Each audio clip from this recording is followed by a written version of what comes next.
variety of food. Now, seeing this sudden happiness in the family, their neighbor, he got jealous. These fellows were remaining hungry for many days. Now they are all looking very happy. They have put on weight also. What has happened in their family? So when he came to know about that Akshay Patra, one night he stole it out of jealousy. Then the Vanadevata helped him getting it back, that Brahmana and all that. That story is okay. But the point here is, when you see someone prospering, normal tendency of human beings is to become envy, become jealous of others.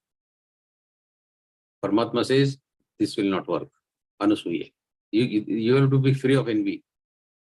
You know, like Ayurvedic medicines, when we take, we have to follow some pathya. Pathya means restrictions. Eat this, don't eat this. Ayurvedic people have some allergy for Simla mirchi, I don't know why. But don't eat Simla mirchi, don't eat that, don't eat this, like that. They have some restrictions.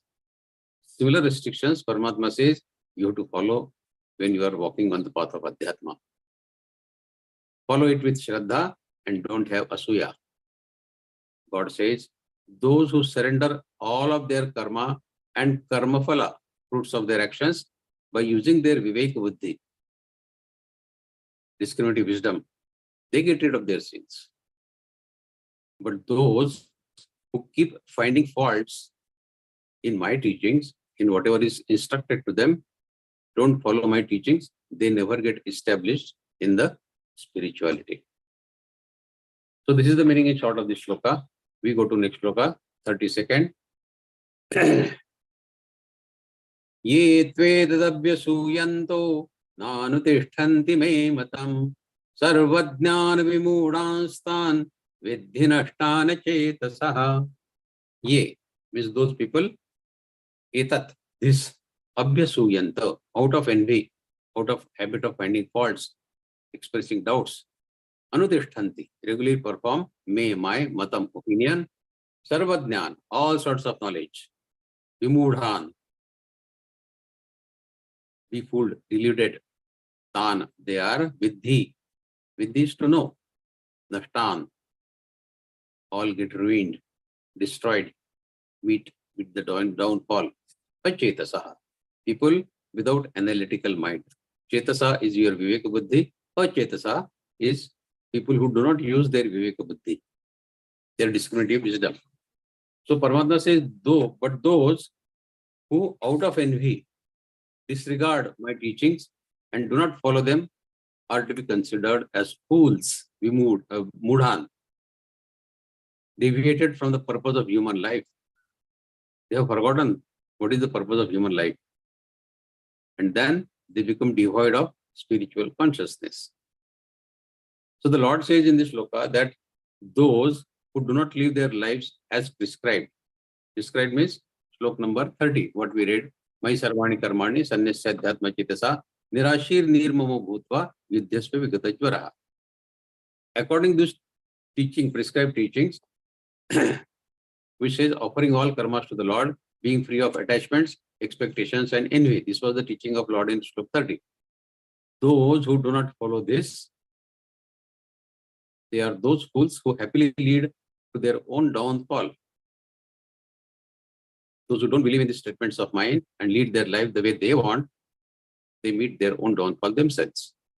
Those who do not use their viveka buddhi, their discriminative wisdom, and are devoid of supreme knowledge, those whose intellect is deluded, confused, the Lord labels such people as nothing but fools, mood.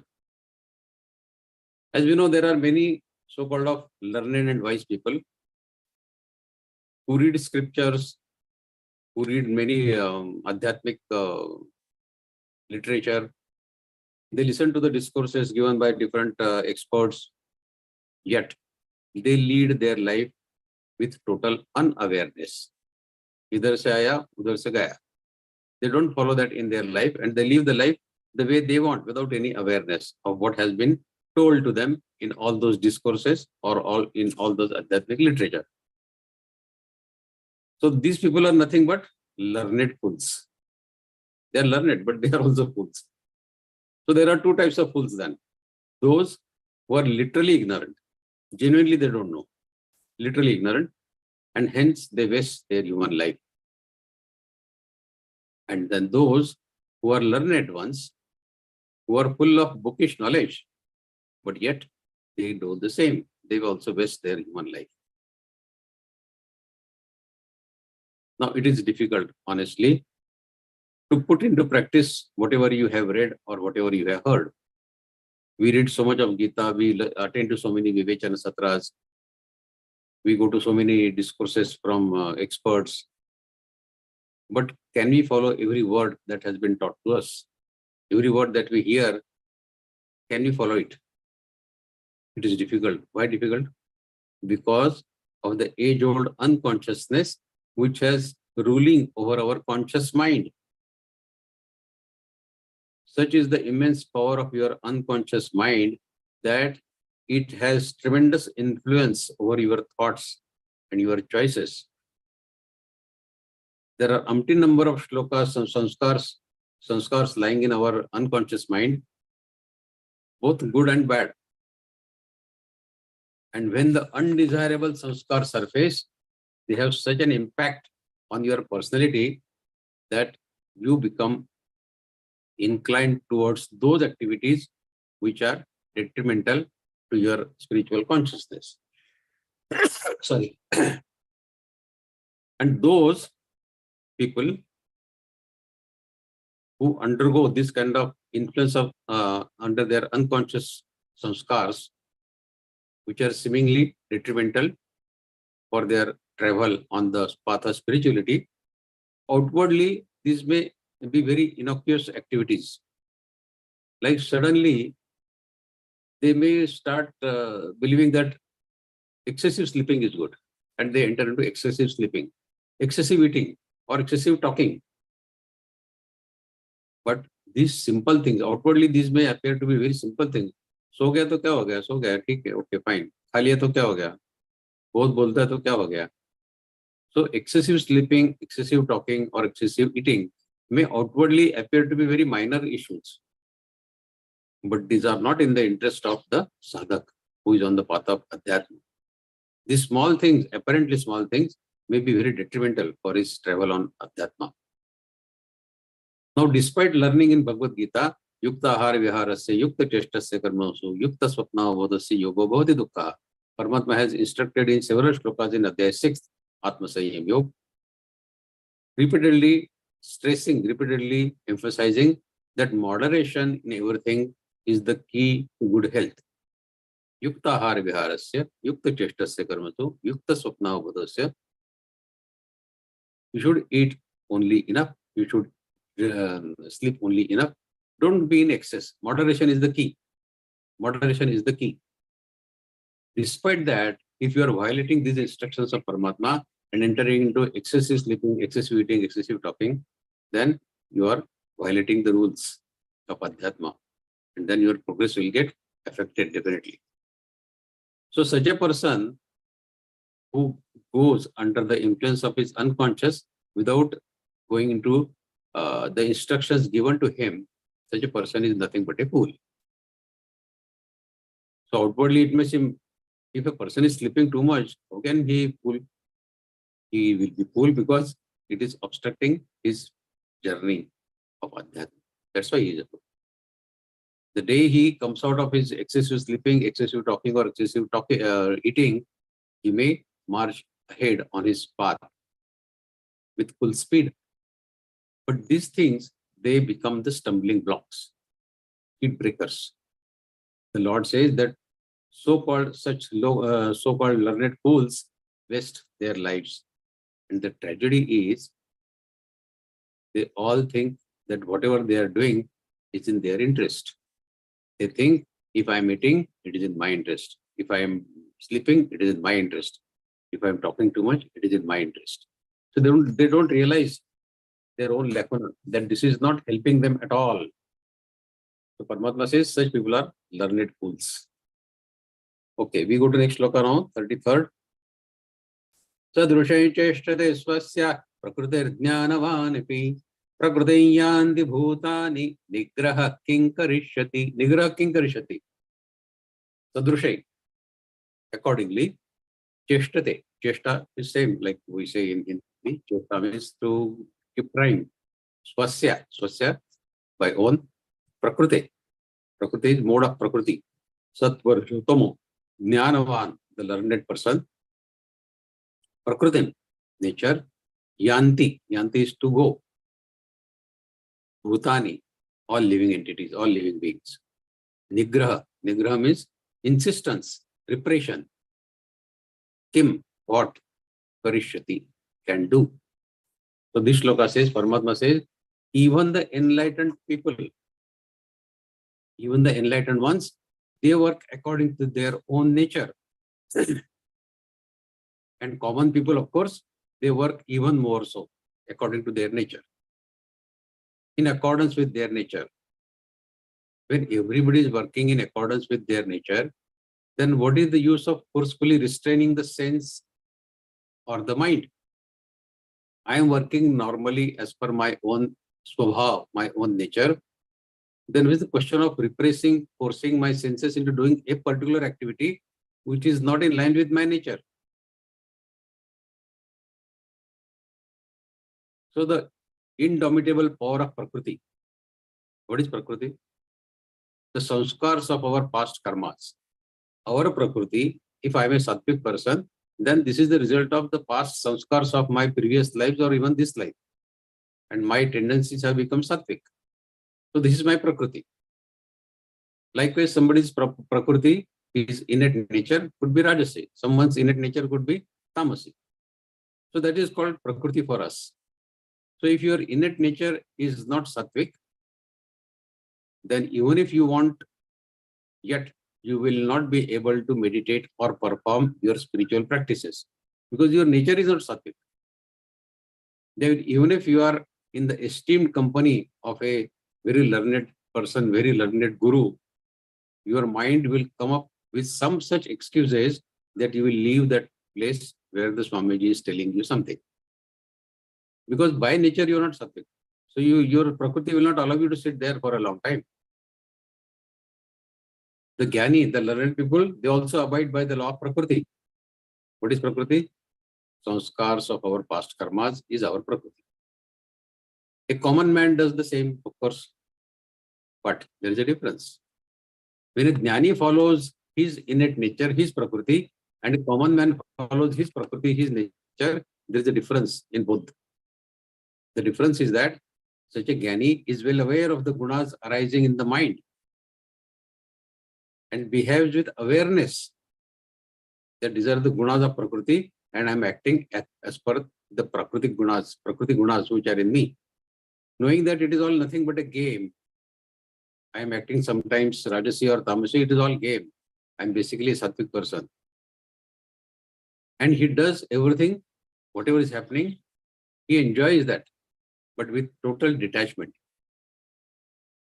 So if a sattvic person gets angry, you may think that he is becoming tamasi.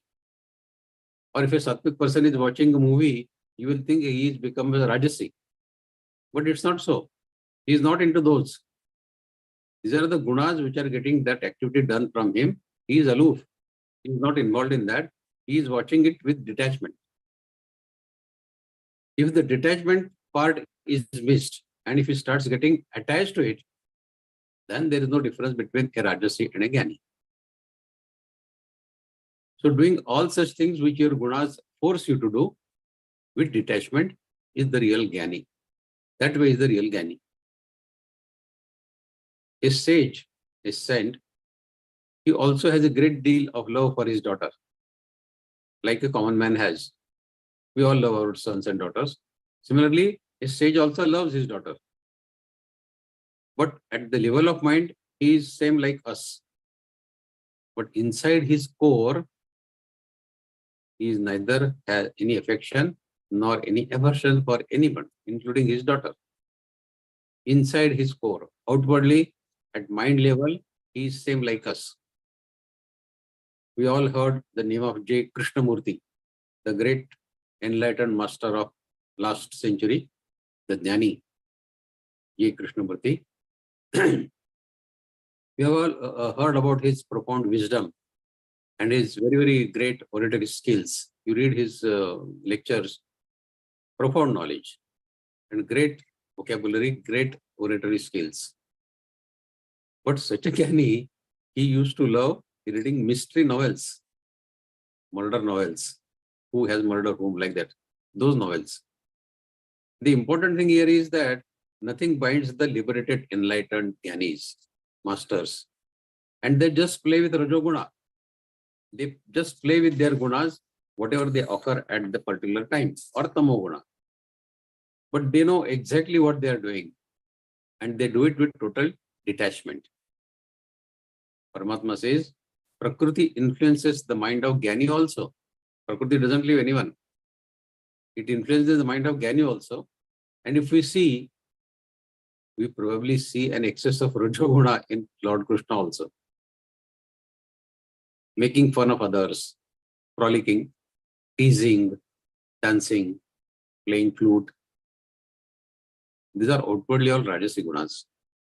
On the other hand, it was in Buddha's Prakriti to sit quietly in sheer silence. That was Buddha's Prakriti. Krishna's Prakriti was that. Buddha's Prakriti was that. While Mahavir's Prakriti was to remain without clothes. That was his Prakriti. And music was the Prakriti of Chaitanya Mahaprabhu and also of Mirabai. It was their Prakriti. Lord Shiva has everything of all this. And when Lord Shiva dances, no one can dance like him. And when he sits in meditation on his Kailash Parvat, no one can match him either in meditation. So these are the basic Prakritis according to which even the Jnanis, even the gods, they follow this Prakriti. Now, does it mean that a common man should also say, ठीक है, फिर जो चलता है चलने दीजिए, मेरा प्रकृति सात्विक नहीं है तो मैं सात्विक काम नहीं कर सकता. I cannot do sattvic work because my prakriti is not sattvic. I may be a Rajasi person. So let me enjoy the life then, because I cannot become sattvic. Because my prakriti is Rajasi, so how can I do sattvic work? No doubt, prakriti is powerful. But it is not above the Purush. It is not above the God. The only way to come out of the influence of Prakriti is by Abhyas and Sadhana. The purpose of reading Bhagavad Gita is that to do Abhyas and Sadhana and trying to come out of the shackles of the gunas that we are in. If our samskars of previous life or this life are Rajasi and Tamasi, we have to start thinking as to how we can increase the content of Sattvic Guna in us. But that cannot happen forcefully by forcing your senses. Senses will continue to do their work. So start looking as a witness to the sense activities and try to wash the samskars. Samskars? Our previous karmas. The more we do Sattvic karmas, the more washing you will do of your samskars. And the sanskar, when they improve, you will automatically get drawn into doing some sattvic karma. So those people who follow divine teachings with determination, they do succeed in overcoming the bondage of Prakriti. But the rule is Abhyas and Sadhana. Now when Arjuna refused to fight, God told him that his nature will force him to fight. Arjuna repeatedly said in first adhyay, second adhyay, I will not fight, I will not fight, I will not fight. In 18th adhyay, Paramatma said, okay, now you have agreed to fight, but even if I would not have told you all this entire Gita of 18 adhyayas, you would have definitely fought without even my instructions, without my advice, without you hearing the Gita from me. Because your Prakriti is like that. Yadhankaram ashritya nayachita manase mitheshe vyavasayaste prakritin swan niyokshati. Under the influence of your ahankar, you are taken a refuge under your ahankar and you are saying repeatedly that no yotcha, no yotcha, I will not fight, I will not fight. But your Prakriti will definitely get it done from you, not today, tomorrow. You cannot run away from the Prakriti. So the underlying concept here is the senses and mind can be improved, but cannot be restrained. They can be improved, but cannot be restrained, cannot be forced. as we know, our prakriti means our sanskars of past karmas. Only determined efforts, faith in divine practices, divine teachings like Bhagavad-Gītā, and regular practice can help us to ward off the effects of our past sanskars, our past karmas. With that only, we can start shifting from Rajasi to Sattvic, or Tamasi to Rajasi, and Rajasi to Sattvic. Okay, now we go to slok number 34. Indriyasyendriyasyarthe ragadvesho vyavasthitau tayornavashamagatchet tauhasya paripanthinau. Indriyasya, of the senses, indriya bhyarthe, sense objects, shabda sparsha rupa rasagandha, subjects, the objects of indriyas, senses. Rag means attachment, dvesha, hatred, vyavasthitau, situated, tayo means both of them, rag and dvesh, both.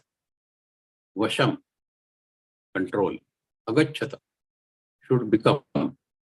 Asya is him, and paripanthinau is the stumbling block, the speed breaker, the enemies creating obstacles. So in this shloka, Paramatma says, all the senses get attracted by favorable sense objects and are averse to unfavorable objects. Therefore, it is best to avoid their influence because they are the real enemies of the men. Now, how does it happen in our day-to-day life? Lord says in this shloka that attraction and aversion of the senses to their corresponding sense objects are the stumbling blocks on the path of self-realization. And one should not come under the control of such attachments and aversions. The moment you hear something, the moment you taste something, the moment you see something, you feel something in your mind. You will either like it or you will dislike it. This duality of like, dislike, automatically exists in the interaction of sense and the corresponding sense objects. For example, eyes. Your eyes have a sense object of seeing. Every sense has its corresponding sense object.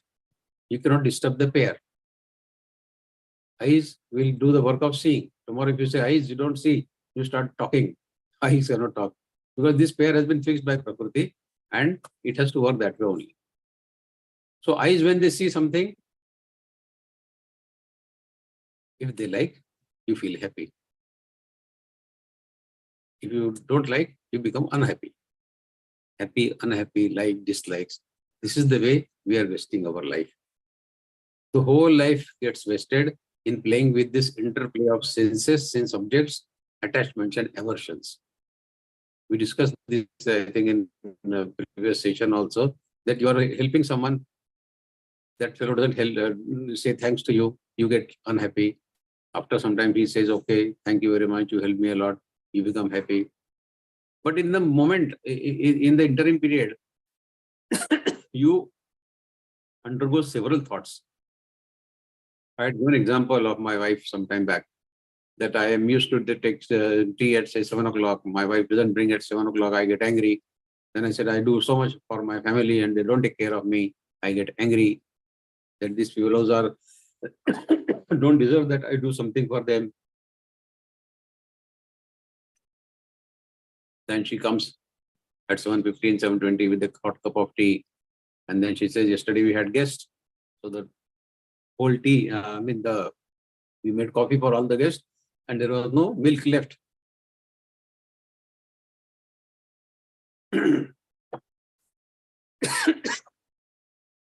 That was the reason that he did not come in time. But in the meantime of 10-15 minutes, my mind passed through many such ups and downs, likes, dislikes, attachment, aversion. This is one case. But throughout the day, we go through several such cases and our mind space gets totally occupied with such useless thoughts and useless activities, useless karmas. Now there is so how to change it. Can we come out of this challenge of aversion attachments? There is no solution to this, to come out of this. There is. And that is the base of Bhagavad-Gītā.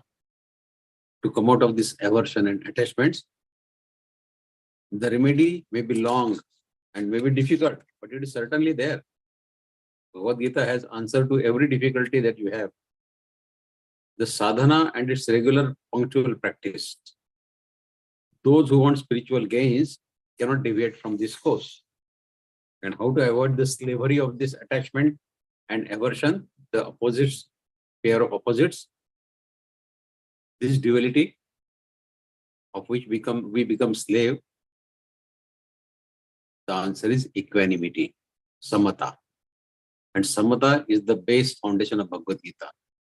Many shlokas, almost every adhyaya in Bhagavad-Gītā prescribes samatha, equanimity. God has emphasized, has given huge importance to this samatha, equanimity. In Adhyaya 2, Paramatma said, Siddha Siddho Samo Bhutva Samatma Yoga Uchyate. Person who is equipoised in Siddhi and Asiddhi, that means in favorable and unfavorable situations, he is following yoga. Samatha is yoga. This is the big announcement Paramatma has made in 2nd Adhyaya. Samatma Yoga Uchyate. If you can remain equipoised, you follow equanimity in all situations of favorable, unfavorable, profit, loss, win, loss, whatever, respect or disrespect. In all situations, if you can remain equipoised, you are following the principle of equanimity, then you are doing yoga. Then you are a yogi. You are living your life like other people, but there is a difference. You are a yogi. In 5th Adhyaya, Paramatma says, Vidya Vinay Sampanne Brahmane Gavihastini Shunichaiva Shvapake Cha Pandita Samadarshinaha. Vidya Vinay Sampanne, a Brahmin who is well equipped with all wisdom. Shunichaiva Shvapake Cha Vidya Vinay Sampanne Brahmane Gavi. Gavi is guy, cow. Hastini, elephant. Shunichaiva Shvapake Cha, dog. And Shvapak is the Chandal, whose job is to hang people in the jail. Pandita Samadarshana. Pandit looks at them in equanimity. So this is the principle of equanimity, outward equanimity. Inward equanimity is handling our emotions, our sentiments with the same thought of equanimity. Na pravrshit priyam prapya, no dvijit prapya cha priyam. If you get something favorable, don't start dancing in joy. Na pravrshit priyam prapya. You get something priya, which is dear to you, don't start dancing in joy. Na pravrshit priyam prapya, no dvijit prapya cha priyam. If you get something apriya, unfavorable, don't get dejected, don't start shedding tears. In both the situations, learn how to become equipoised. So equanimity is the answer to this duality of attachment and aversion. Equanimity is yoga, and the principle of equanimity can overcome the power of this duality of attractions and aversions. So we go to Shlok 37 now. Arjuna's question in Shlok 36 was, Athakena prayuktoyam papam jardi purusha anichchanapi varshne vala diva niyojita. So Paramatma is replying to that, saying, Shri-Bhagavanu vacha kama esha krodha esha rajo guna samudbhavaha mahashano mahapapma vidhyena miha vairinam.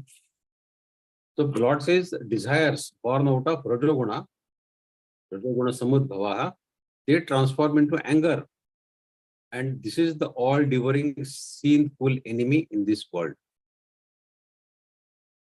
This desire is insatiable, mahashano, extremely sinful, mahapapma, vidhyena miha vairinam, and the greatest enemy in the world. So when the quantum of rajoguna becomes excessive, it leads to rising of desires of attaining pleasures from others. Then it could be another object or another person. The excessive rajoguna thus creates waves of desires for obtaining pleasures through some means. Then it could be wealth, it could be possession, it could be power, it could be prestige, it could be appreciation, or some physical relationships. Indeed, anything. So when the desire is not fulfilled, when it is thwarted, the desire is thwarted, it leads to the rising of anger. And the anger leads the person carrying out some sinful act. Shri Krishna says clearly that the root cause of all sinful acts is your Rajoguna, your own Rajoguna. Don't blame others. It is your Rajoguna which is causing all the sinful acts committed by you. That means, as long as we don't take care of our Rajoguna, we don't curtail our Rajoguna, this cascade of desires will keep uninterrupted. And they are not fulfilled. If they are not fulfilled, the kamanas, if they are not fulfilled, it will lead to anger. And then this anger will translate into some action which is sinful. And this way it will continue. See, the way things are there in modern life, we know that right from our childhood, our parents, our grandparents, and our neighbors, and nowadays the peers, media, society, everybody is teaching as the most important thing in life is money and power. And people are driven to achieve this success at any cost, money and power. Even if it means they are immoral or unethical. Such individuals with an excess of tamoguna and rajoguna, they enter into these sinful activities with very ease. They don't have to think about it, or they don't have to try about it. Their objective is money and power. And to achieve that objective, they enter into any kind of rajasi and tamoguna activities which are sinful activities. So this is the natural tendency. Like the water's natural tendency is to fall down. Similarly, the tendency of human beings in achieving those targets of money and power is to fall down in Rajoguna and Tamoguna and commit all sorts of sinful activities to achieve their objective. So we know the algorithm, how the sequence takes place. Excessive Rajoguna, first thing, it leads to desires, okay. Then unfulfilled desires, they lead to rising of anger, which in turn propels the sinful act. In second adhyay, there is a beautiful description of all this. Dhyayato vishayan purusa sangasteshu upajayate, sangat sanjayate kamak kamat, krudho vijayate, krudhat bhavati sammoha sammohat pratibhrama, pratibhramshat buddhinasho, buddhinashat pranashyati. So it all starts from dhyayato, the way you are thinking.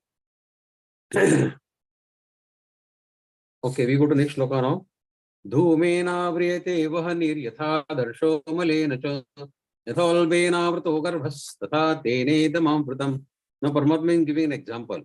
Just as fire is covered by smoke, a mirror is covered by dust. Dhumena vriyate vahanir yatha darsho malena cha.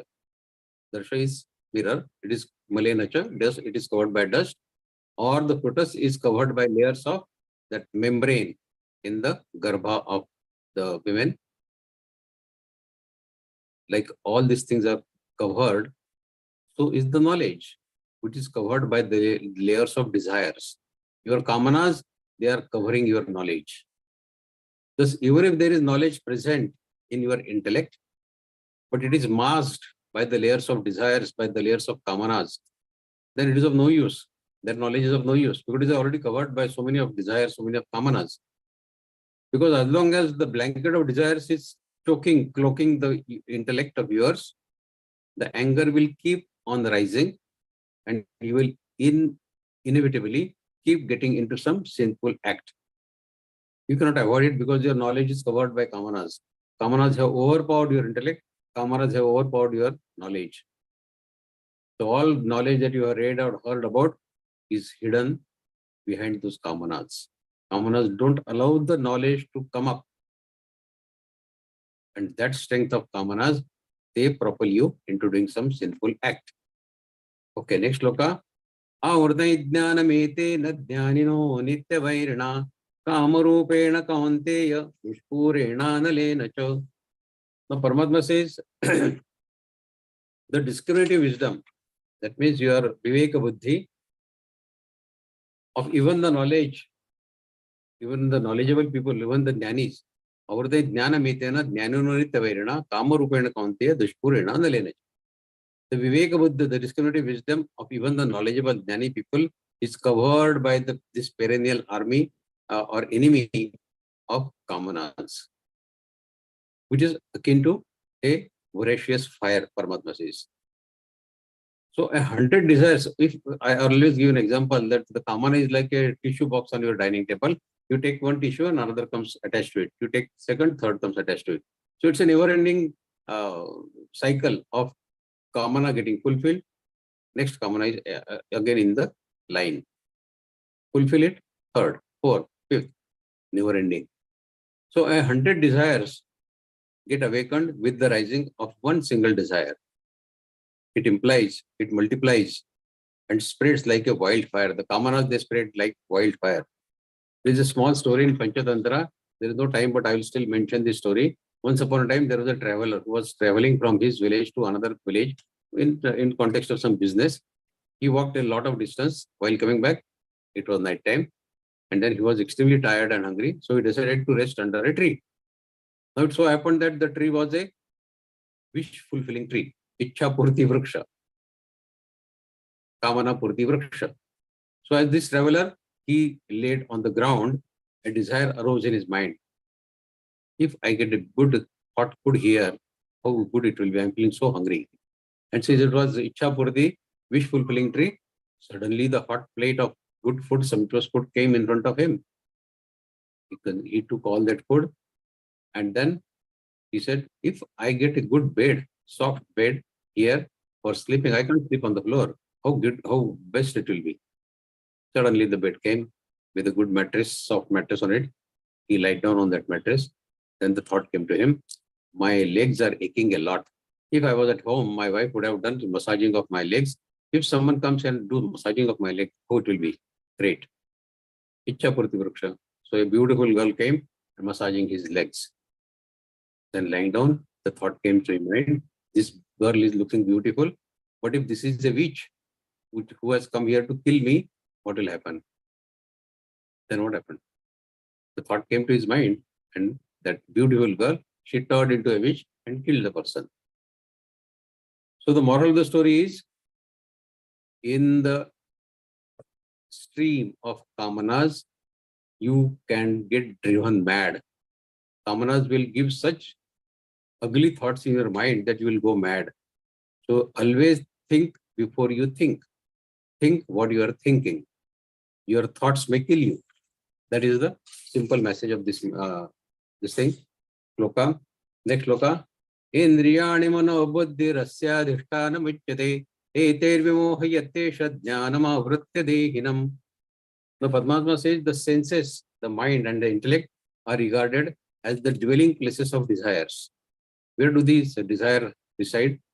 They reside in senses, mind and intellect. Indriya, man and buddhi. And this enemy of desire covers up the intellect, thus deluding all the beings. Now, where do this desire reside? Where is their home, so as to speak? If you want to kill the enemy, you should know where the enemy is hiding.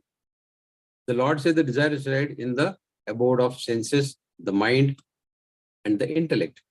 Desires are awakened by the senses, by the mind, and by the intellect. The memory of whatsoever has been experienced through the senses is stored in your mind and it percolates deeper into your consciousness. This happens automatically. You don't have to try for it.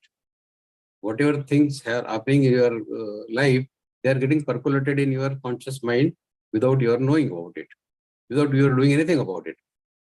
And then these objects of seeds, dormant desires, can prop up any time without your knowing.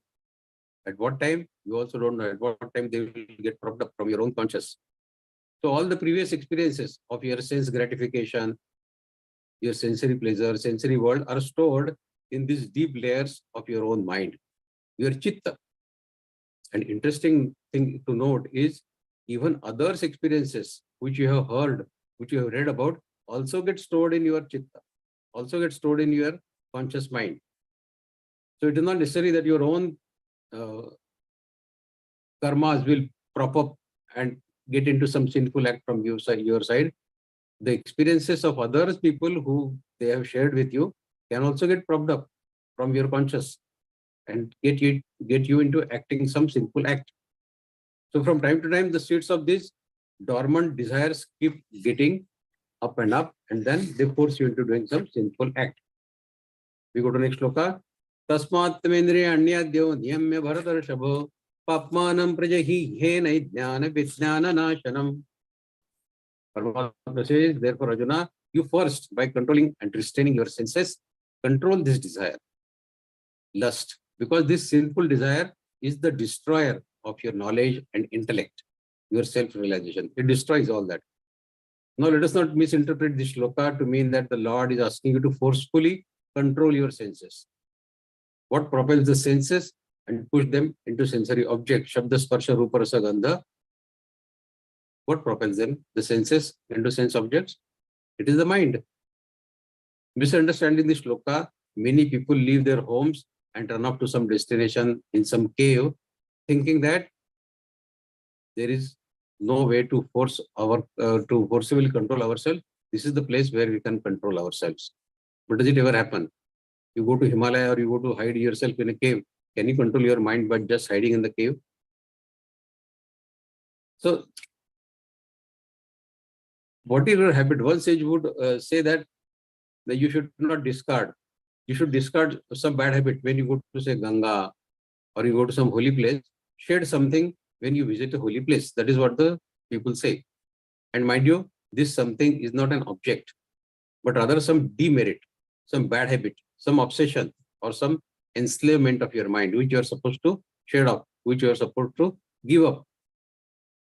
Thus, when you take a dip in Ganga and make a resolve that from this moment onward, I will give up such and such bad habit or such and such tendency of my mind. That is what is expected.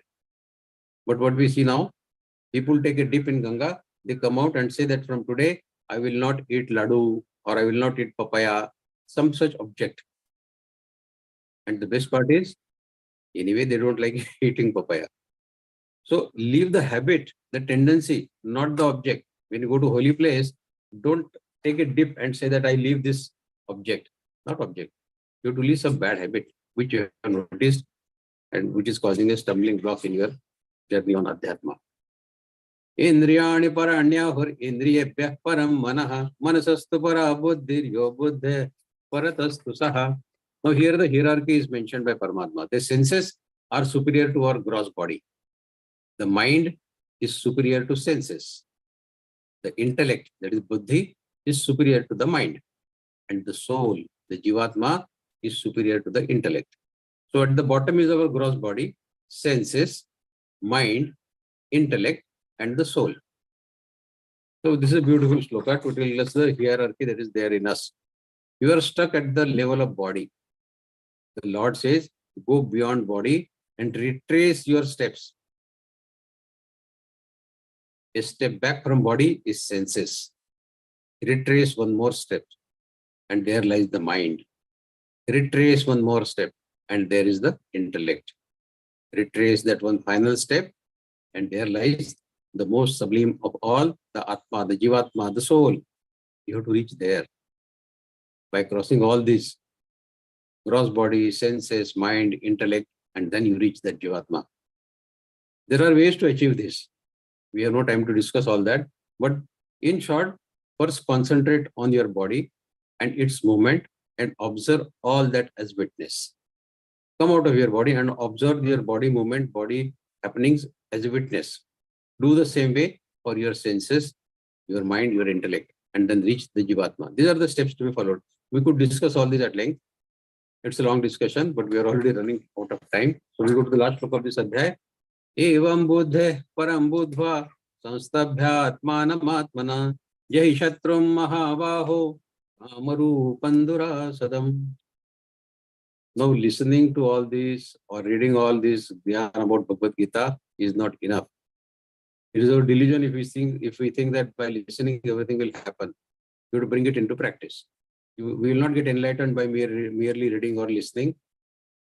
To become enlightened, we will have to search that which is translated in the, which is the transcendental in this nature, the spiritual path.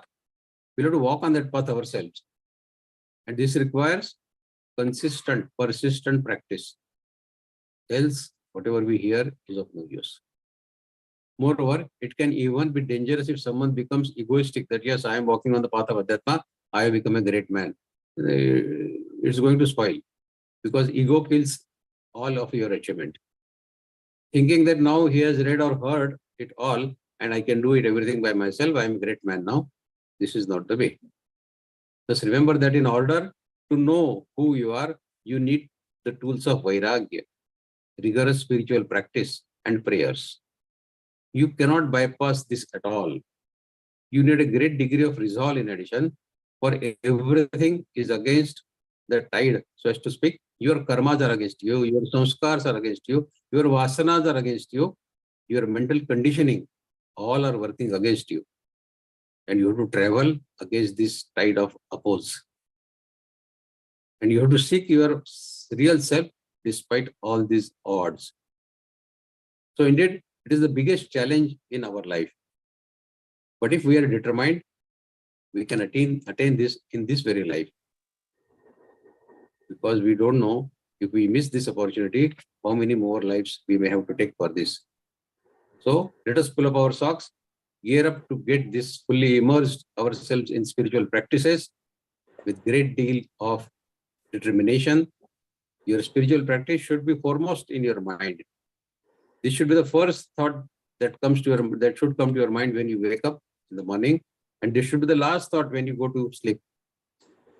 Live with this optimism that despite all weaknesses in me, Paramatma is with me. And I've started walking on this path of Adhyatma with the blessings of Paramatma. I will continue to do this. I may fall down, Paramatma will give his hand and take me up. I will continue my walking. So with this great determination, if we start walking, then no one can stop your journey on this path of Adhyatma. God is with you. Jai Shri Krishna to all. Now the forum is open for questions. Thank you so much for listening to me.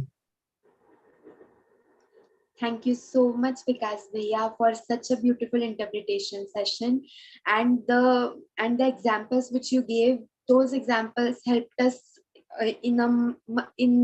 those examples helped us to understand this interpretation session more easily. So now we'll move on to the question and answer sessions. Any sadhaks from the joined ones, if you have any questions related to Śrīmad-Bhagavadgītā or this chapter, you can simply raise your hand and keep your video.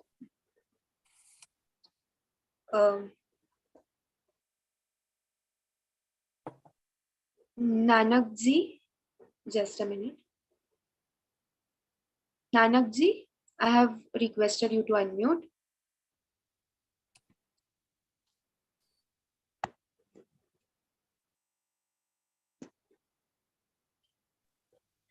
जी, जय श्री कृष्ण भैया. Hello. Yeah. Jai Shri Krishna.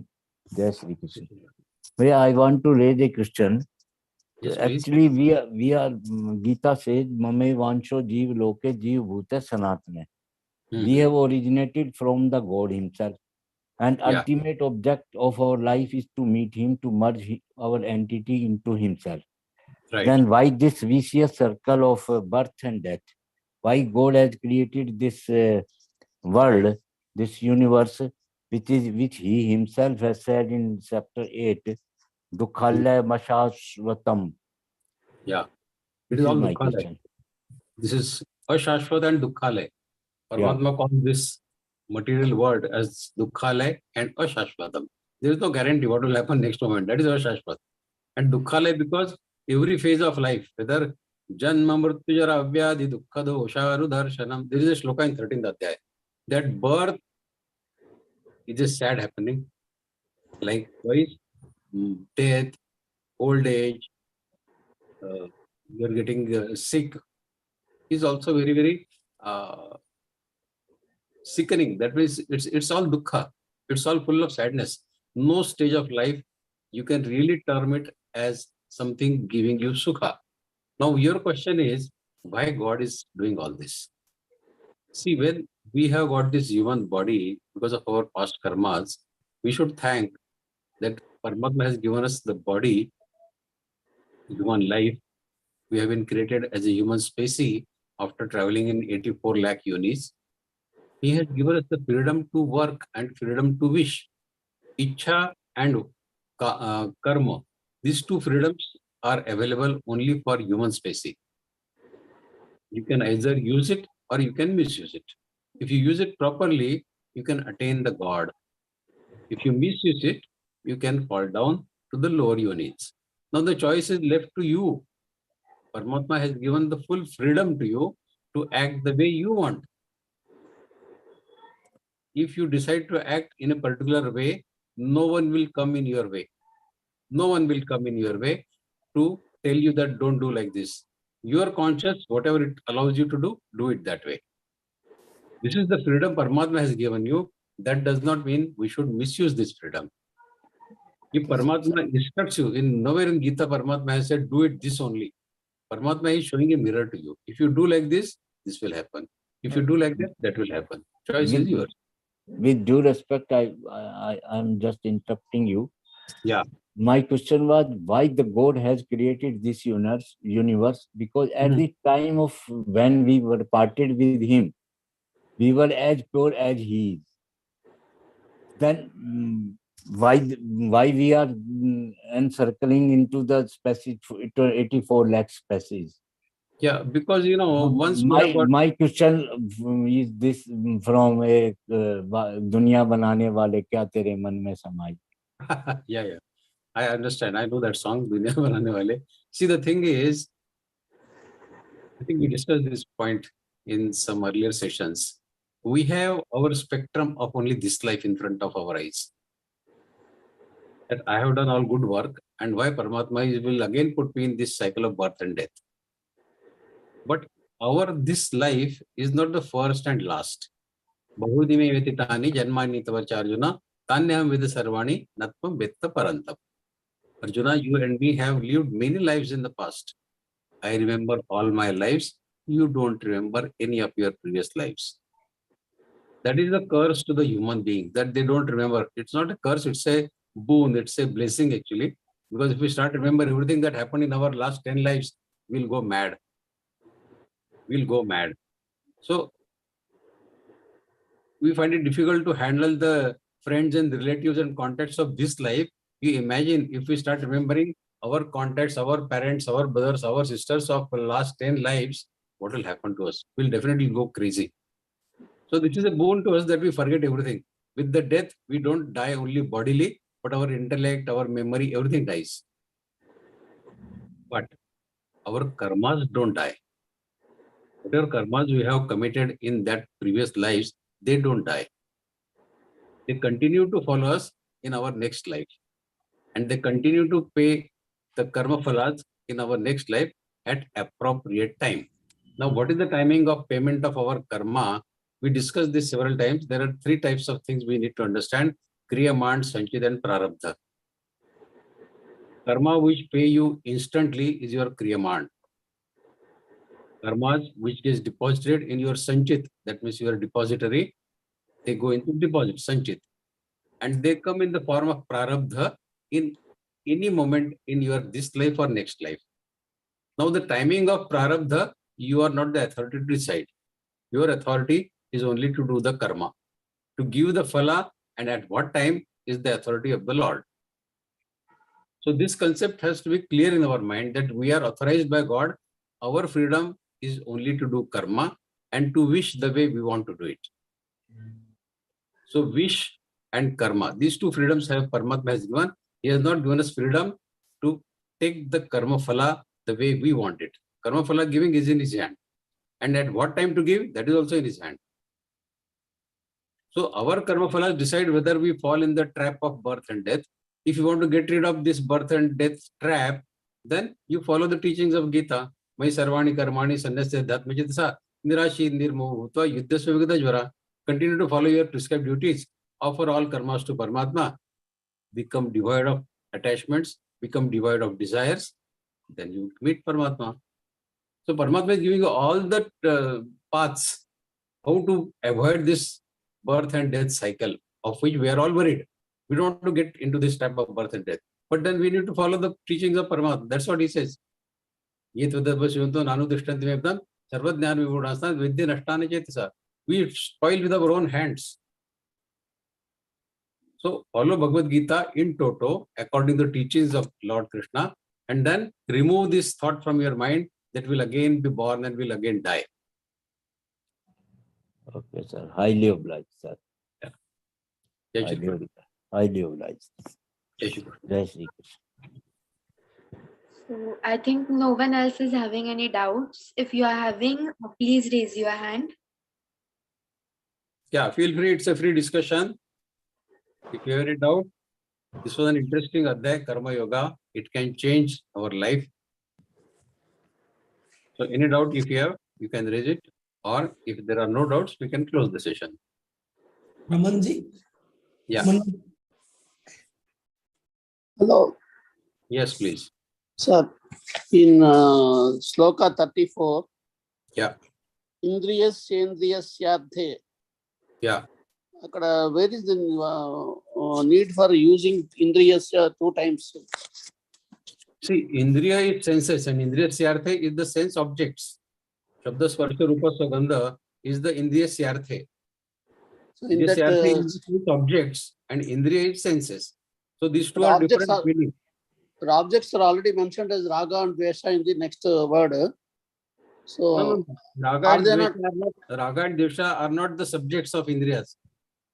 Subjects of Indriyas, as I said, eyes have a subject of seeing, ears have a subject of hearing, tongue has a subject of eating or speaking, nose has a Okay. subject of smelling. So these are the sense objects, Shabda, Sparsha, Rupa, Rasa, Gandha.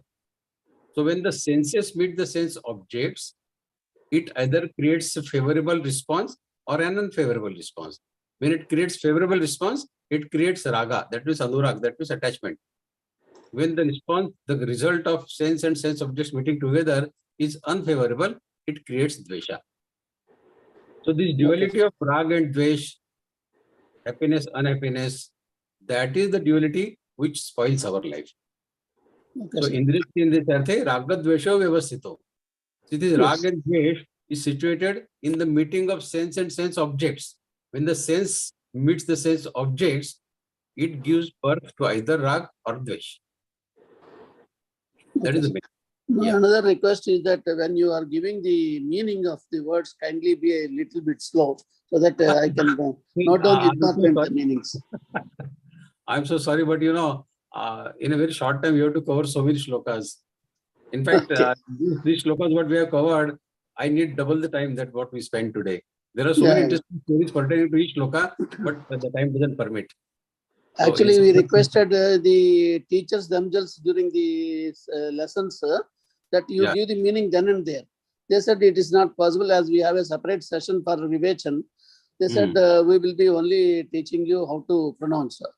Yeah. But actually, it would have been much better if they give the meanings also then and there so that it will immediately be understood by us and maybe easy to by heart also faster than what we do now. I I agree with you. personally feel so. But there are plenty of books available to give you the meanings. Of Geeta Press, there are some books available. Today I have ordered one book, easy to read or something, easy to understand. That book I have ordered now. Yes, I may get it in a day or two. Yeah, and on all this Vivechan, what we are holding every week, there is a PDF that comes on vivechan.com, and then you can refer that PDF time and again, because hearing it once may not get so much clear in the mind. You need to read it again and again, so that the thought gets totally developed in your mind by repeatedly knowing it, by repeatedly reading it. So Yes, there are plenty of things available thanks to Geeta Parivar that you can refer. Either YouTube you can refer, or you can refer the PDF which gives the text of Vivechana. So everything is available. Okay, sir. Thank you. Yeah. Thank you, sir. Thank you. Atulji, you can ask your question. You are unmuted.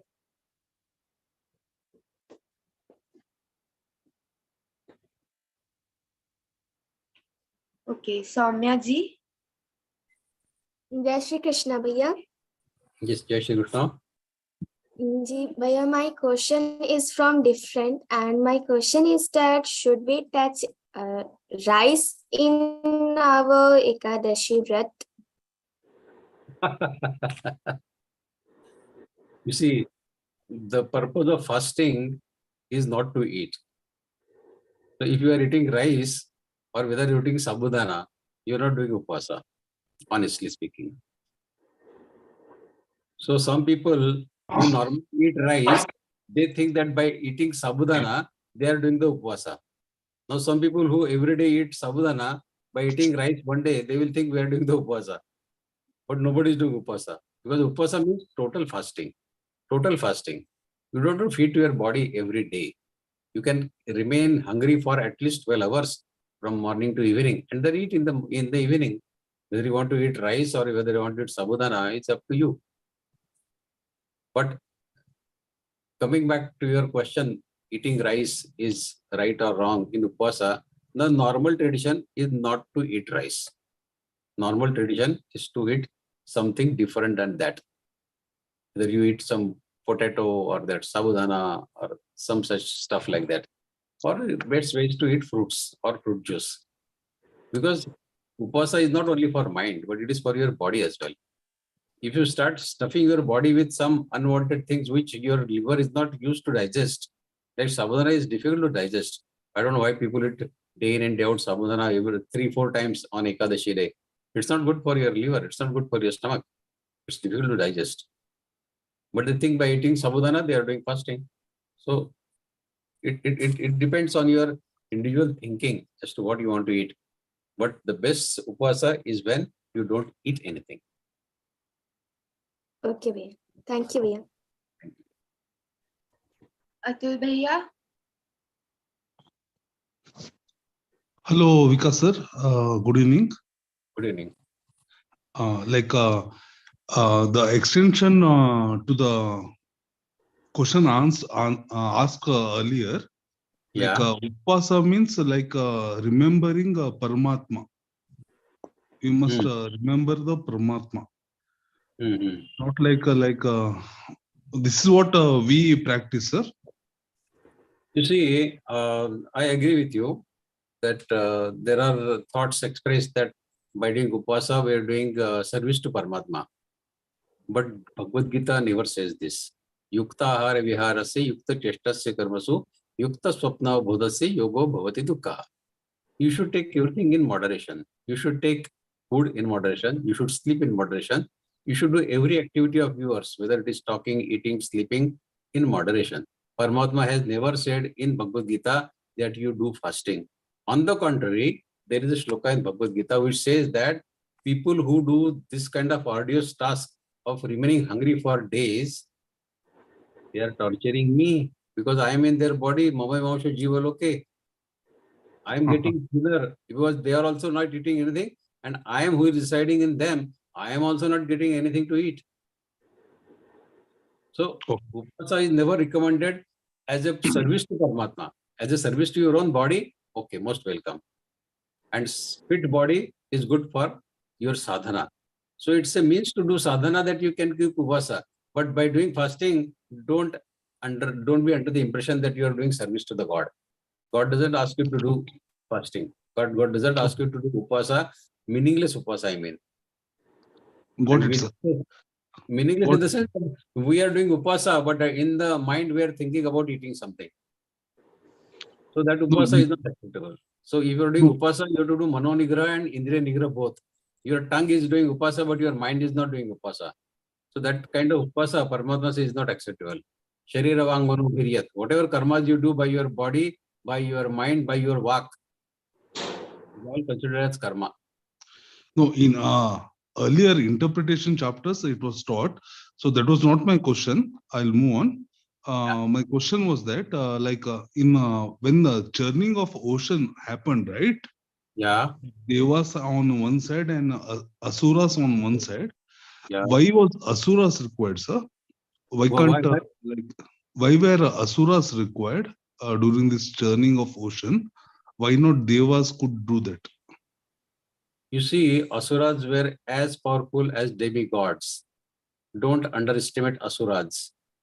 The Asuri Pravriti in human beings is as strong as, sometimes more stronger than the Sattvic Pravriti. So the Asur, so-called Asurs, they are also equally strong. And the fight in mythology, we always see the fight going on between demigods and Asurs. And there are many instances when the Asurs, they do sadhana of, say, Lord Shiva. Lord Shiva is the easiest to obtain probably. So all Asurs, they run after Lord Shiva. They do sadhana of Lord Shiva. and then they get special boon that, okay, you will be like this. And with that boon from God, Paramatma himself, they keep troubling the Devas. So there is a fight going on between Devas and Asuras all the time. That is the different stories that we read in mythology. Now, why the Samudra Manthan took place between Asuras and Devas? Because Asuras also wanted to have the result of Samudra Manthan. The main result was Amrut. Everybody wants to become immortal. And that was the main attraction of Asuras also, to become immortal. Of course, they could not get it. There is a different thing. Thankfully to Lord Vishnu who took it away from them. But that fight goes on. And basically, in our life, every moment we are going through that Samudra Manthan in our own mind. There is a fight going on between good and bad in our own mind. The Geeta and Asurs are in our mind only. Samudra Manthan, take it as a story only. In today's time, nobody can imagine that Samudra can really get Manthan with a snake and then something will come out of it. So we have to consider these as mythological stories and try to see how these are applicable. These are applicable in our day-to-day life. Samudra Manthan is going on in our mind between the Asurs and the Devas, good thoughts and bad thoughts. That will churn out something good like Geeta. If the gods win, then we happen to read Geeta. If the Asurs win, we happen to do something sinful act. So this is the churning that goes on in our mind all the time. Thank you, sir. Okay, thank you. Bhaiya, so no one has raised hand, so can we conclude? Yeah, okay, we'll continue. Once again, thank you so much, Bhaiya. Thank you. I thank all the team members of Geeta Parivar who helped to make today's session successful. For concluding prayer, I invite Manisha Rathi ji from Mumbai, Maharashtra. In Geeta Parivar, she serves as a technical assistant and GC, that is group coordinator, and is with Geeta Parivar since June 2021. Manisha Didi.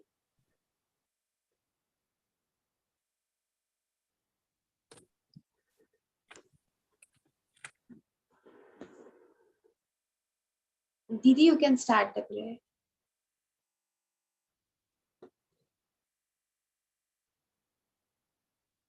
If your voice is not coming, please remove hands free.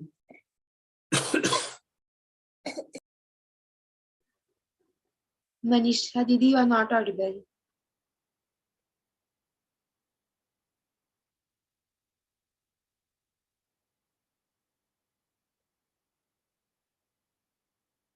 Okay, let anyone say the ending prarthana.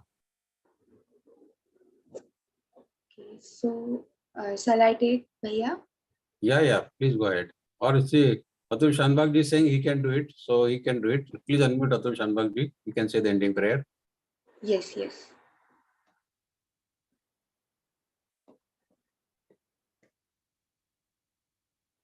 Bhaiya, I have please accept the request. Atul ji, please accept the request. Unmute and say the prayer.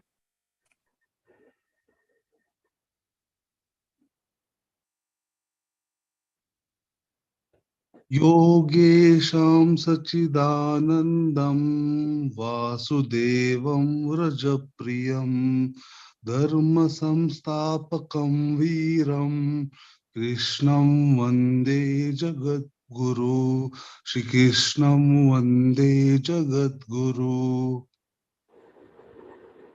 Wonderful. Thank you. Yeah. Okay. So I request everyone to wait and we'll recite Hanuman Chalisa once. Thank you, ma'am, for giving me the chance to recite the prayer. Thank you so much, Atul ji. Shri Guru Charana Saroja Raja Nija Mana Mukuru Sudhari Baranau Raghuvara Bimala Jasu Jodaya Kuphalachari Buddhihina Tanu Janike Sumiro Pavana Kumar Bala Buddhi Vidya Dehu Mohi Harahu Kale Savikar जय हनुमान ज्ञान गुण सागर जय कपी सति लोक उजागर रामदूत तुलित बल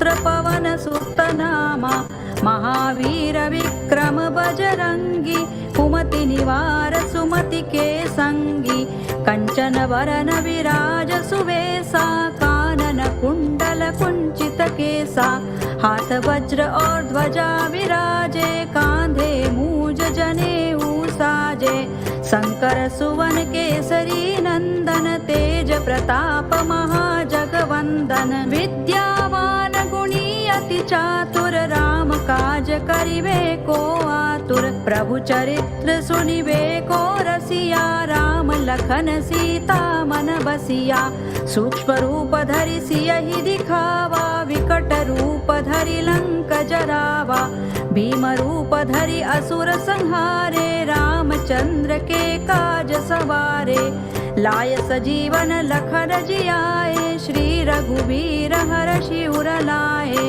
रघुपति कीनी बहुत बड़ाई तुम मम प्रिय भरत ही सम भाई सहस वदन तुमरो जस गावे अस कहि श्रीपति कंठ लगावे सनकादिक ब्रह्मादि मुनीसा नारद सारद सहित अहिसा जम कुबेर दिक्पाल जहाते कवि कोविद कहि सके कहाते तुम उपकार सुग्रीव ही कीन्हा राम मिलाय राजपद दीन्हा तुम्हारो मंत्र विभीषण माना लंकेश्वर भय सब जग जाना जुग सहस्र जो जन पर भानु लील्योताहि मधुर फल जानू प्रभु मुद्रिका मेलि मुख माही जलधि लांघि गए अचरज नाही दुर्गम काज जगत के जेते सुगम अनुग्रह तुम्हारे तेते राम दुआरे तुम रखवारे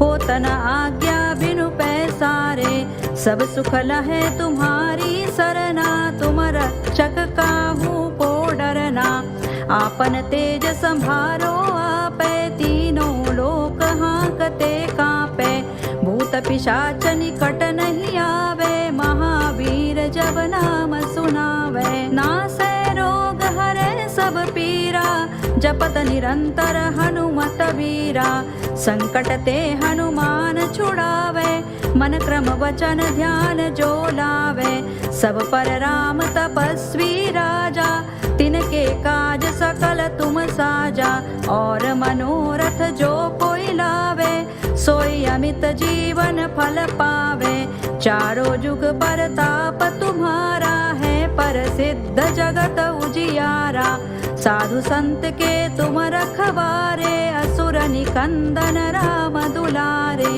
अष्ट सिद्धि नौ निधि के दाता सवर दीन जानकी माता राम रसायन तुम्हारे पासा सदा रहो रघुपति के दासा तुम्हारे भजन राम को पावे जन्म जन्म के दुख बिसरावे अंत काल रघुवर पुर जाई जहाँ जन्म हरि भक्त कहाई और देवता चित्तन धरई हनुमत से सर्व सुख करई संकट कटे मिटे सब पीरा जो सुमिरे हनुमत बलबीरा जय जय जय हनुमान गोसाई कृपा करहु गुरुदेव की नाई जो सत बार पाठ कर कोई छूट ही बंदी महा सुख होई जो यह पढ़े हनुमान चालीसा होय सिद्धि साखी गौरी सा तुलसीदास सदा हरि चेरा की जय नाथ हृदय महडेरा की जय नाथ हृदय महडेरा पवन तनय संकट हरण मंगल मूर्ति रूप राम लखन सीता सहित हृदय बसहु सुर भूप सियावर रामचंद्र की जय पवन सुत हनुमान की जय उमापति महादेव की जय।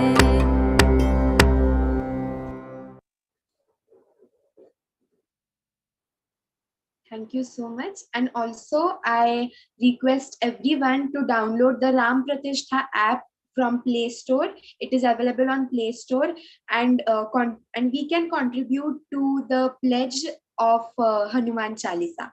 So once again, I thank everyone, all the sadhaks of Geeta Parivar who joined today, and all the team members of Geeta Parivar who helped this today's session to make successful. Thank you so much. Stay tuned. We'll meet next week. Till then, learn Geeta, teach Geeta, and live Geeta. Jai Shri Krishna.